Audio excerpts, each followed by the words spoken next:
Bus ഇവിടെ തന്നെയുണ്ട്.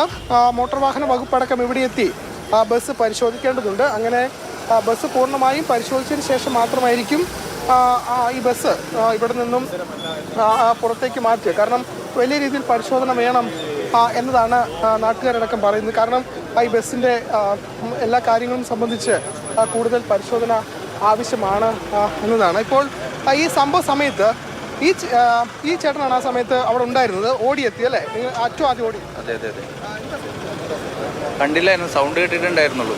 പുറത്തിറങ്ങിയപ്പോഴാണ് അവിടെ ബസ് തലകീഴായി മറിഞ്ഞിട്ട് കണ്ടത്. അപ്പോൾ സ്കൂൾ ബസ്സാണെന്ന് മനസ്സിലായി.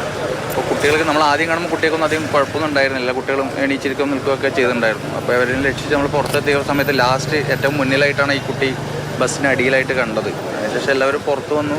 നാട്ടുകാരൊക്കെ കൂടി ബസ് പൊക്കി കുട്ടീൻ്റെ അടിയിൽ നിന്ന് വലിച്ചിട്ട് നമ്മൾ ഹോസ്പിറ്റലിലേക്ക് കൊണ്ടുപോവുകയാണ് ചെയ്തത്. എത്തുമ്പോൾ തന്നെ എടുക്കുമ്പോൾ തന്നെ ഏകദേശം ബ്ലഡൊക്കെ നല്ല പോയിട്ടുണ്ടായിരുന്നു. പിന്നെ മരിച്ചിട്ടുണ്ടായിരുന്നു.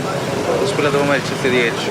മറ്റു കുട്ടികളെ പരിക്ക് അധികം കുട്ടികൾക്കൊന്നും പരിക്കുന്നുണ്ടായിരുന്നു. 2 കുട്ടികൾക്ക് ചെറുങ്ങനെ ഇവിടെ നെറ്റിക്കോ അവിടെ മറ്റോ ചെറിയ മുറിവുണ്ടായിരുന്നു. ബാക്കി ആർക്കും കാര്യമായിട്ടുണ്ടായിരുന്നില്ല. ഇവരുടെയൊക്കെ കൺമുൻപിലാണല്ലേ ഫെലിക്സ് അപകടം ഉണ്ടാവുന്നത്? 15-20 ഇടയ്ക്ക് കുട്ടികൾ ഉണ്ടാവും തോന്നുന്നു. പിന്നെ ഒരു ആയയോ മുതിർന്ന സ്ത്രീയും കൂടി ഉണ്ടായിരുന്നു ബസ്സിൽ. ഇവിടെ സ്ഥിരം അപകടബാധയാണ്? അല്ല, അങ്ങനെ അപകട കാര്യങ്ങളൊന്നും ഉണ്ടാവാറില്ല. പക്ഷേ ഈ അവിടത്തേക്ക് ഒരു ബ്രേക്ക് ഇല്ലാണ്ട് ഇതിനു മുമ്പ് ഒരു കാറ് താഴേക്ക് വീണിട്ടുണ്ടായിരുന്നു. പക്ഷെ അതും പരിക്കോ കാര്യങ്ങളൊന്നും ഉണ്ടായിരുന്നില്ല.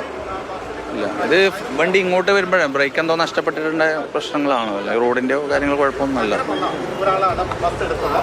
അതായത് ഈ ഡ്രൈവറുടെ പരിചയക്കുറവാണ് പ്രധാനമായും ഒരു കാരണമായി പറയുന്നത്. അതായത് 15 ദിവസം മാത്രമായുള്ളൂ.